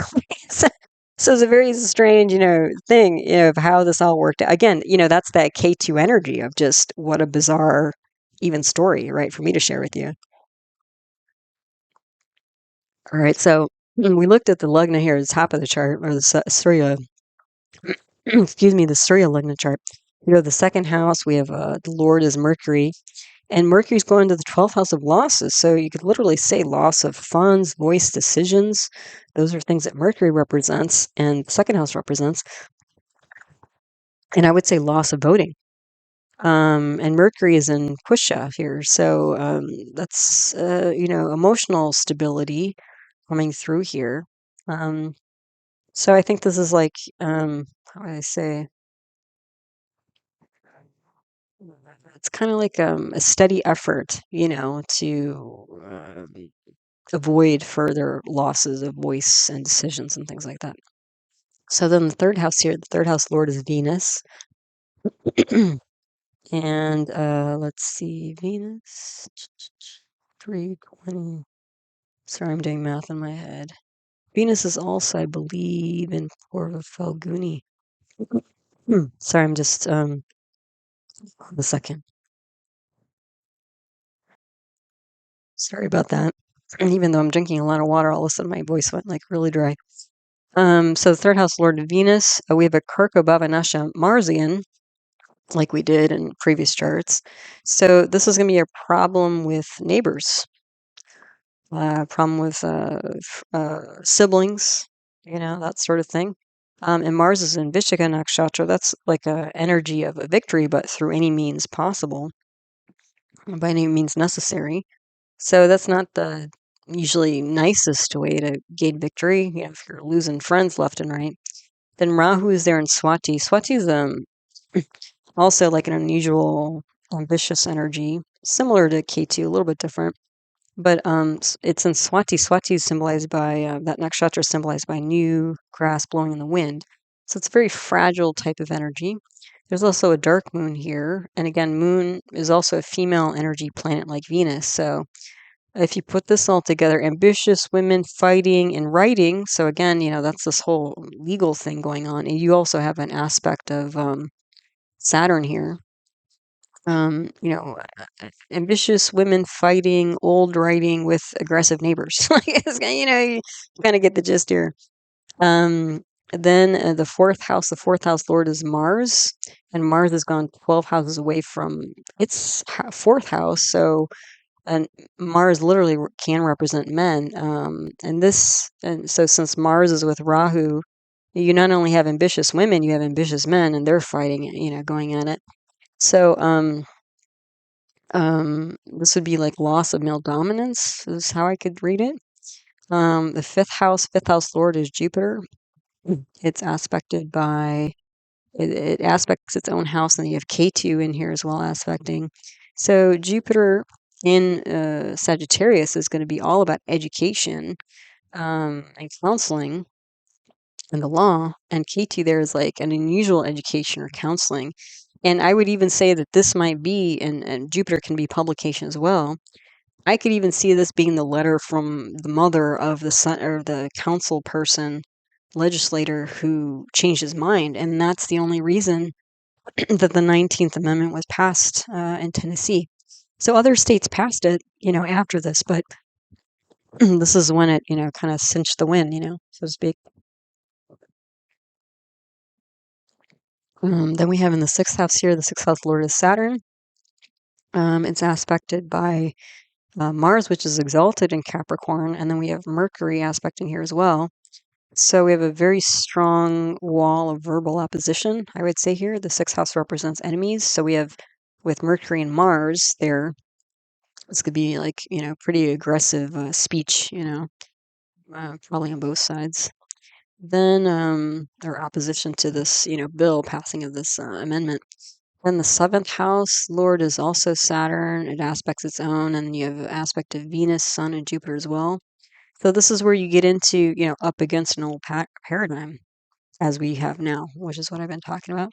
Then the eighth house lord is Jupiter. There's no aspects here, but I would see this as constitutional law because Jupiter represents this planet representing law, and it's in Maga. So again, the throne, the highest echelon of governance that affects generations, right? Then the ninth house here, the Lord is Mars. It aspects its own. So there's going to be strength here in terms of Martian energy. So it's like new initiatives and K2's there. And then you have Moon and Jupiter also aspecting. So this is like a rebellion. When you have Mars and K2, those are both rebellious planets. This is like public rebellion against public law or public rebelling against the law, either way. Then the 10th house lord is Venus. You got an aspect of Mars and Saturn. And I mentioned before in other videos, when you get Mars and Saturn together, you often get like an engineering type energy. And so in Venus here, we have Taurus. So this is a very grounded, practical re-engineering of things that's happening. Let's see. Then the 11th house, the Lord is Mercury. And Mercury, the Lord of the 11th house, has gone to the 12th. So, it's a loss of groups and funding, essentially, is what you see here. Because the 11th house is groups and funds, so it's all gone to the 12th house. And then the 12th house lord is Moon. Mercury's here, so this is a change worldwide because the 12th house represents like even overseas, foreign overseas travel. So what happens in the United States changes worldwide supportive writing and speech for other countries to potentially adopt women's voting rights. Yeah, so there we go. So there's another example of, again, even though it's historical, how the history there of, again, a change in the paradigm of leadership, is showing up in our sky right now. So, I think it's fair to expect some of that coming through in the upcoming days. Okay, so on this slide, we have the moon transits. On August 4th, there's going to be a new moon or Amavasya in Cancer Karka in the Exaltation Nakshatra. So there's going to be strength here because moon is in its own sign. But, again, the Shlesha, that's that snake energy I've been talking about. So there's going to be some kind of sudden emotional upheaval or loss, I would imagine. And again, I do separate videos on the new and full moon every month. So I go into a lot of depth. This is just like a, brief passing of the energy. Then August 19th, there's going to be a full moon or Purnima in Aquarius Kumbha in the nakshatra of Dhanishta. Aquarius is a neutral sign to the moon. It's also a fixed air sign. So again, stuck ideas, fixed ideas. And at that time, Saturn's going to be there. So there's going to be a lot of, upset, potential mental upset. And then it's going to be aspecting Venus, Mercury, and Swa Sun. So again, there's fighting, coming this way, and I think it's about trying to establish some kind of order or rhythm because Dhanishta is symbolized by a drum, and it's like music. Usually, sometimes you can get like music related interpretations with Dhanishta, but it's like a rhythm, like a beat. trying to establish order, I think, in the middle of a tense situation because you've got massive Saturn, massive Sun, and then Moon and Venus and uh, Mercury in the middle of that, war between Saturn and Sun. And I'll just mention briefly, um, is it September 18th, that lunar eclipse is coming up the Chandra graha, and it's happening in Pisces or Meena in the nakshatra of Purva Bhadrapada. Um, so if you want to learn more about lunar and solar eclipses, I have a whole video on that. Again, the main thing, every eclipse is different, but the one thing that's common is that you can always expect the unexpected. So it's kind of like, be flexible. It's helpful. It's in a dual water sign, so there's probably going to be mixed emotions about what's going on here, besides the fact that you've got, um, the two emotional planets, a debilitated Venus, Sundi with the moon in the mix of all this. And the thing is, Venus is debilitated in Virgo, but it's also exalted in Pisces. So it should help to protect Pisces because that's what's going on here. There's also a Sun and Mercury parivartana exchange of houses going on. So Mercury's involved in this too. So because Venus is exalted um, in Pisces, that should provide some protection, but I would say only of inanimate items. I wouldn't say like, house, car, that sort of thing, property. There may be some damage or loss, but not like probably outstandingly so. But the thing is that it will not protect people or relationships. And again, like when I started at the beginning of the talk of like the first day of the month and last day of the month, that seems like where a lot of the energy is heading, including into like the middle of September. So, again, just a heads up about that. And then we have the slow moving planets Jupiter, Guru, Saturn, Shani, Rahu, Ketu. The 12th to 15th of August, again, there's a Jupiter Mars planetary war. You can see the Mars slide for more details on that. 19th of August, so Saturn has an exact aspect on vehicles, which again, would probably be a little bit of a doozy for Mercury, Venus related things like relationships, vehicles, art. So there might be delays and endings in those categories. The 20th of August, Jupiter will enter Mrigashirsha nakshatra. So that's a bit of a change because Jupiter's been in Rohini for quite a bit. And again, Rohini is this like, luscious, fertile, attractive, grounded type energy. Sort of, I don't know, I sort of think of like a paradise or a beautiful garden or something like that. Then we're moving into like Mrigashirsha, which is again that energy of that deer's head of like leading through the dark forest. So now we're searching instead of being grounded and happy and content and growing and farming and gardening. Now we're like looking, we're traveling and looking for something. Yeah. And so since Jupiter represents things like fairness and education, it might be moving from stable growth to seeking new solutions regarding fairness and education here. Right? And then there aren't going to be any transits for Rahu and Ketu in in August, but in September, yeah, those eclipses are coming. So look out for those. All right, so then we have one last famous chart here. And this is the day, time, more or less, when Columbus set sail from Spain to North America.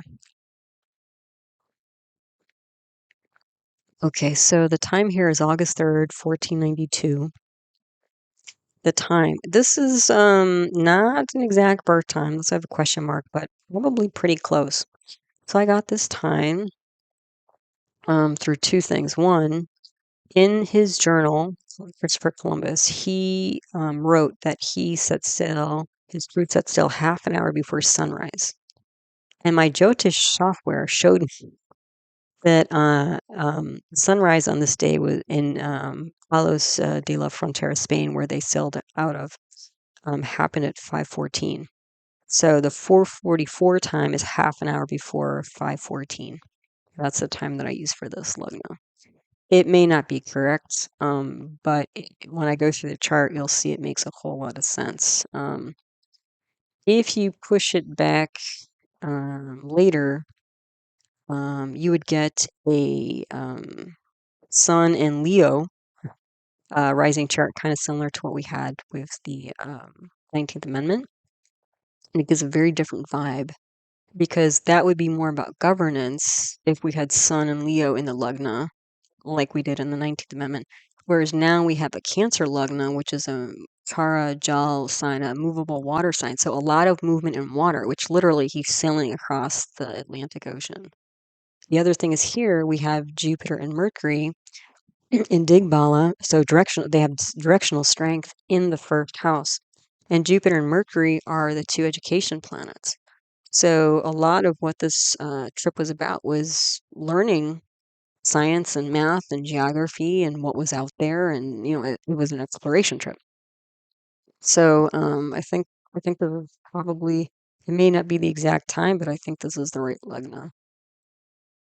Again, when I put the pieces together. All right, so the Lugna Nakshatra. So again, if we use this 444 time, we would have a rising sign or rising nakshatra of Ashlesha. So again, that snake energy. A few hours, not even an hour later, they would be in Maga. So there might be a little bit of overlapping or dual energy of unexpected, strange, sudden, education or exploration, and then Maga, the ruling, um, a ruling kind of governance here. And again, this is a trip that's going to affect generations, right? It's not just a trip out and back and then whoop-de-doo, a year later, everybody forgets. I mean, clearly it was a major um, um, expansion point for a lot of Europeans. And even though, I mean, Europeans had been to North America, I think there were people from Iceland, I want to say, Northern Europe. I think there were some people who had landed in North America, but they didn't really get established.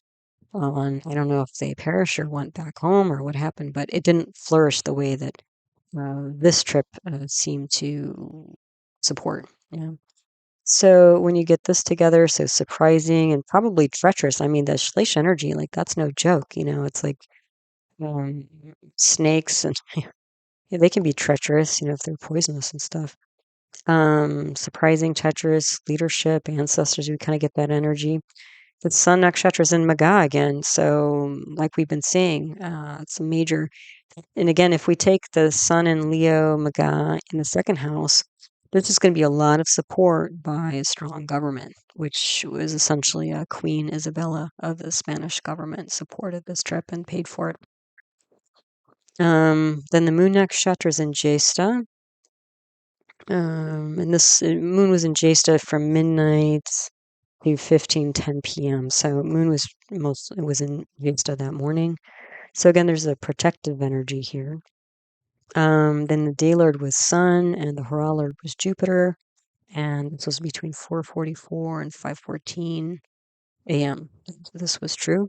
The birth to Shah was Mercury, and then either Mars or Rahu. And again, Mercury is about learning, traveling, and then Mars and Rahu get ambition and land. That's what they were looking for. They were looking, they thought they were going to get to India. So they didn't realize there was a whole other landmass between them and India. So how this chart recreates the current sky pattern? Well, we have Mercury in Cancer, we have Mars in Gemini, we have Sun, Swa in Leo, Venus in Virgo, and the Sun is retrograde in its own sign. So it's not in Aquarius, but it's in Capricorn. So there's a lot of it's a very strong Saturn, Saturnian energy here. So this is going to be more about practical things as opposed to like mental things. Like Aquarius is a fixed air sign. Aquarius is more about ideas, and Capricorn's more about practical action and building things. All right, so let's start at the top of the chart in the Lugna. Again, that's the diamond in the top middle. So it's a Cancer, Karka rising, movable water sign, a lot of movements. Usually would say like emotional, and it might have been emotional, but you could take this very literally as a lot of movement in water, which like crossing the ocean, there you go. And then we have two Digbala planets here, Digbala Jupiter and Pusha, and then Mercury and Ashlesha.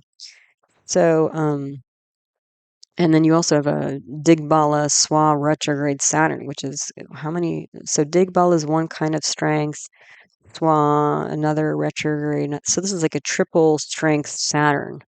Like this is no joke, and they need that because the seventh house where Saturn is sitting represents partnership, but it also represents finding your way in your journey.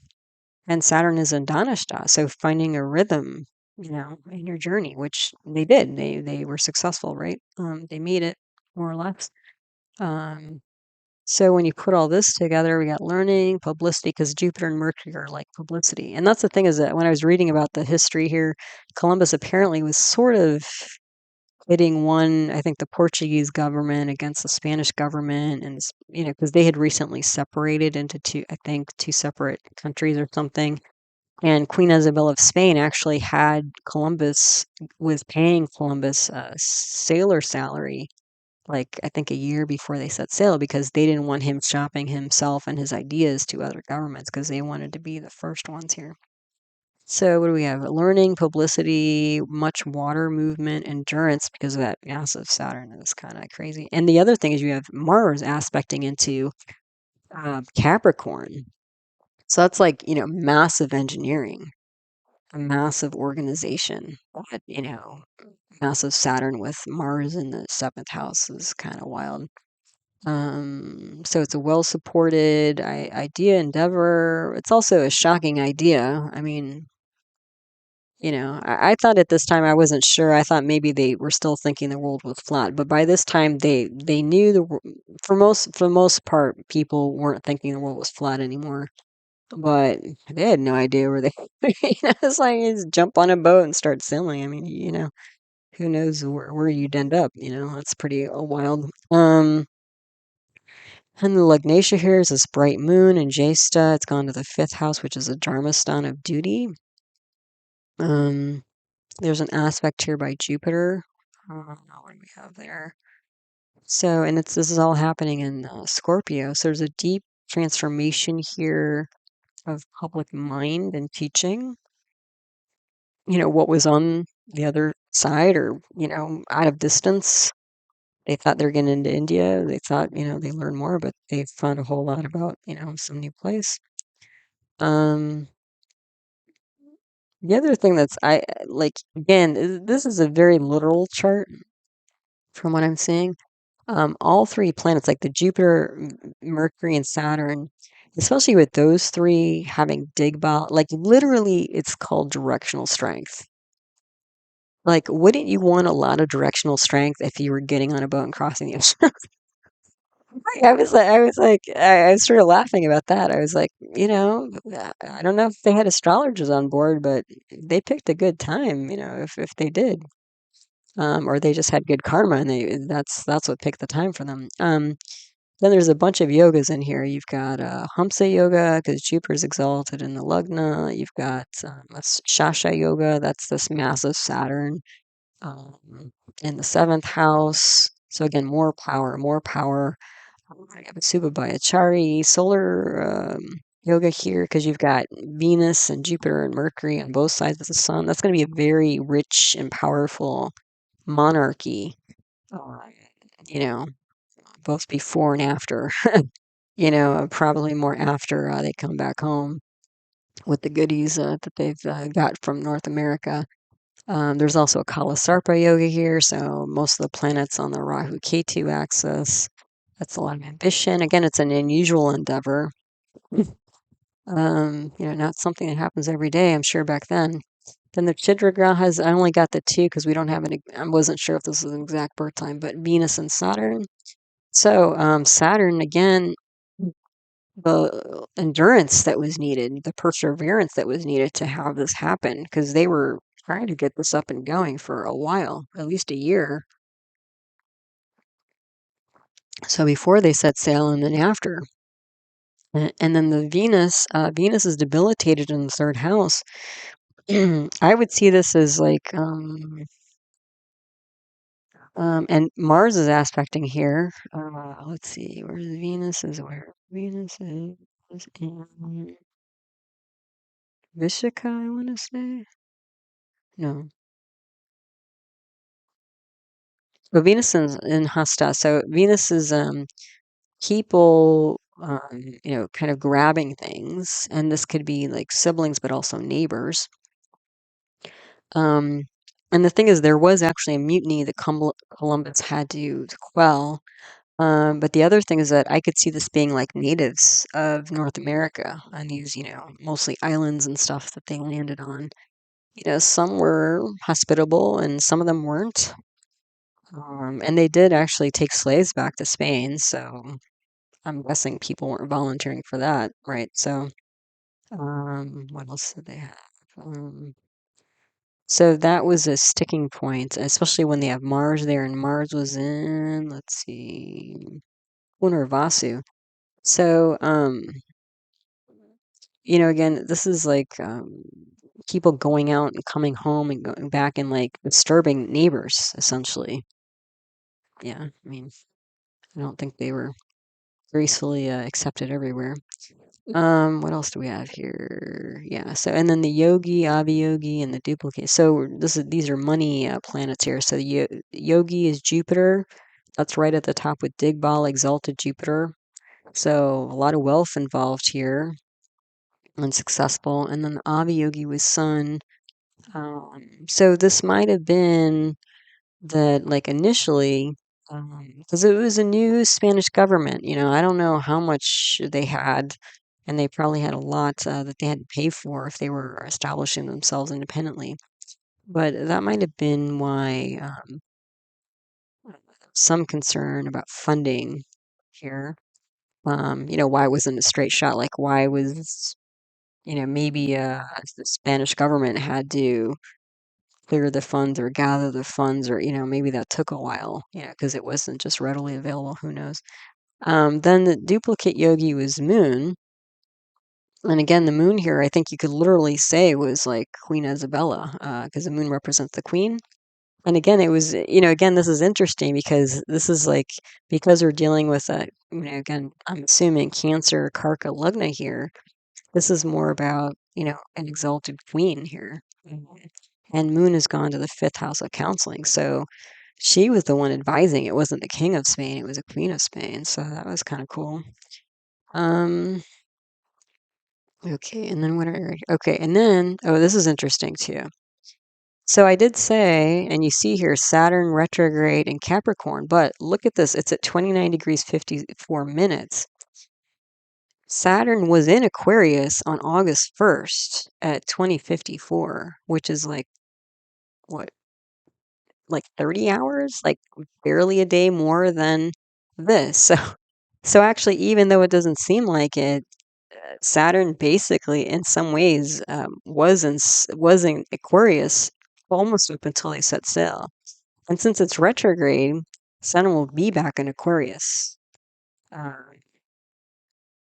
so yeah, that wasn't lost on me. The other thing is that the sun, you can see the sun also shifted July 31st into that swap position here. That was at 5:40 a.m. So again, just within a few days here, the sky was the energies were quite a bit different. The other thing is that Mars will shift into this lugna here, where it will be debilitated with this, Jupiter, Mercury, Saturn mix here. That's happening on August 4th. So the next day, so things, as soon as they set sail and they're away from land, things got precarious. So, again, it is very literal, this chart. It's kind of interesting that way. I don't see too many charts that are that literal, but okay, so the second house, again, the second house lord is a Swa, Sun, and Maga. A lot of support from a wealthy government. The third house lord is Mercury, and Venus is there in Hasta. There's an aspect by Mars and Punarvasu. So I would say, a loss of neighbor enemies here, because Mars is a planet representing enemies, and Mars is in the 12th house of hidden enemies, and Mars is aspecting the 6th house of overt enemies. So yeah, foreign enemies I could see here with this Mars aspecting the third house. Then the fourth house lord is Venus, and there's Rahu here in Vishaka. this is like a land grab. This is a lot of ambition because the fourth house represents home and land. Um, so this is like a land grab um, on home at all costs. So again, the Europeans were not shy to force themselves on the Native Americans who were already living in these places that the Europeans were um, stepping onto. Yeah. So then the fifth house lord is Mars. Aspects. Hold on. I need to change that. So Mars is a lord, and then you've got Moon there, and there's an aspect by Jupiter. So I could see this being like a change of ideas, public ideas, also consulting the queen. Sixth house, sixth lord is Jupiter. It's aspected by Mars here. So overseas enemy, also an erratic routine, which, again, if you're living by the winds and the rain and the weather and the seas, or, it's hard to be getting like a regular schedule in that kind of environment. Then the seventh house is massive Saturn with Mars here, aspecting here, Jupiter, Mercury. Um, they'll definitely find their way. This is all about science and engineering education because Jupiter and Mercury, again, are the education planets, and Mars and Saturn, engineering, science and engineering. Also, land, Mars and Saturn are the two land planets, and they're all in this Capricorn. Capricorn is a movable earth sign, so very practical. I would say a lot of riches too, because you've got this massive Jupiter aspecting here. So it's like, almost the yellow brick road, it's like lead me to the castle, that thing. The eighth house here, the Lord is Saturn. It's aspected by the Swa sun. Leadership, and again, loss of old mental paradigm, I would say, because once you're literally just a day coming off of that Saturn in Aquarius. So I would still see this as like a, paradigm, old paradigm in the eighth house, because eighth house represents deep psychology. But you have Mars, once Mars shifts into Lugna on, what is it, August 4th, then you have Mars in here. So you have two, Sun and Mars, the two leadership planets in the eighth house of, like, breaking up old ideas and paradigms and leadership, that's essentially what he was doing. Um, that was the point of this whole thing. And then let's see, ninth house here, the Lord is Jupiter. It aspects its own house. And then you have Venus aspecting here, and Venus is exalted here. I mean, this ninth house is crazy, off the hook. I mean, so strong. And this is a massive government, very rich, very powerful, successful um, government. But also, you could see this as the ninth house. You could see as like an institution or endeavor. So this was a massively successful and rich ocean voyage. Because I think Queen Isabella told him if he came back successful, she would appoint him High Commander of the Seas or some big lofty title, I don't know. So yeah, that was him. Then the 10th house lord is Mars. You have K2 in here, Bharani. So the day-to-day activity is very unusual, precarious, life and death. Not everybody survived this trip. Then the 11th house lord is a debilitated Venus. It's aspected by an exalted moon here. So this is when I did the 11th house symbolism video, we talked about this is a house of gambling, also groups, and also money. So, this is all about grabbing the goods, resources essentially, and, doing pretty well at it. Then the 12th house lord is Mercury. Mars is there in Punarvasu. Innovative leadership, remote land far from home, and loss of hidden enemies. So this would be the Native Americans who perished, not only because of this trip, but I think, this is like what do they call it? Trail of Tears. That's a different kind of thing. That's actually in the United States. There was this later on, not at this time, but later on, when the Europeans really started taking over the land, you know, they were forcing the Native Americans out of their native homes and places and land and stuff. And so it was called the Trail of Tears, where they were forcing the Native Americans across west to, unknown, maybe uninhabitable land and that sort of thing. But it's almost like you can see the precursor here of, you know, um, there's going to be trouble with neighbors and foreign enemies. So yeah, so that was a pretty, interesting chart. And again, it's not always easy to get these really old charts because they weren't taking very good time. But between the Jyotish software and his journal, I think we're pretty close here. So yeah, good stuff. Okay, so if you like to be your own astrologer, what you can do is, pick out one of these planets. And again, a lot of these planets are going to be in Cancer, Leo. So find out, for example, if you're interested in what's going on in Leo, get your Vedic birth chart. You can get that, free in a lot of different places. That's not hard to do. And then find out which house Leo is in. Okay, so like this is a North Indian style chart schematic here. You can see the first house, and then to get to the second house, you go up and back, and the third house, fourth house, da da da da da. So, and then what I have below is just super simple, brief symbolism of each house. Okay. And if you want a lot more detail on the houses, I have whole videos on each house. Or I think I only have the 12th house left, so they're almost all done.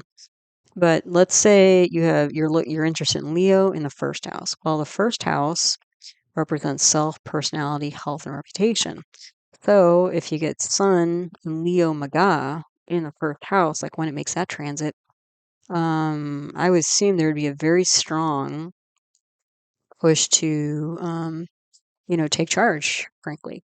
But there might be a lot of opposition because your seventh house is going to be Aquarius, where you have that mouse of Saturn. Now, instead, let's say Leo was your third house. Okay. So then if Leo's in your third house and Sun enters Leo and it's in Maga, you might have your sibling, for example, or neighbors might be, you know, standing up into a new leadership position, but there would potentially be a lot of opposition because that's massive Saturn would be in the ninth house of government, authority, and father. So you might have siblings versus parents, that kind of fight going on. Or it could be like your siblings are having some sort of trouble with the government or some other, or like their boss, like if they're working and stuff like that. It could also be because the ninth house is going to be the seventh house to the third house. This could be a problem with the spouse and their, not the spouse, but the siblings and their spouse. You can do it that way too. Okay, so that's how you can do it. So anyway, I have the list, a few words, some symbolic words here with the first, seventh house, that axis, then the second, eighth house, that axis, then the third, ninth house, that axis. And then on the next slide, you get the others. So then you get a few words about 410 axis, the 511 axis, and the 612 axis. Okay. So yeah, so you can learn a lot about your own chart that way. As I say though, it's like, just if you feel like there's something negative, just take a deep breath. And if it's really bothering you, talk to astrologer with more experience or something like that.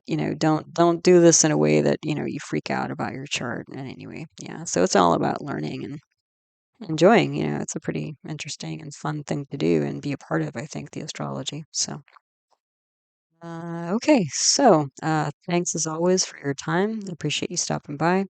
All of my teaching videos on Vedic astrology are in my concepts playlist. They can be found there. If you like to learn through famous charts, my birth chart archive list 2024 video is out there, and it lists all the charts I've analyzed through April of this year.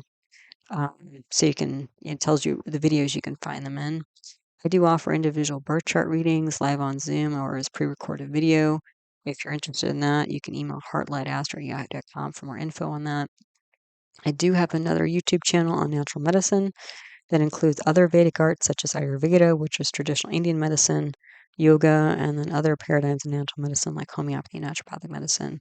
And the name of that channel is Nature's Source Care.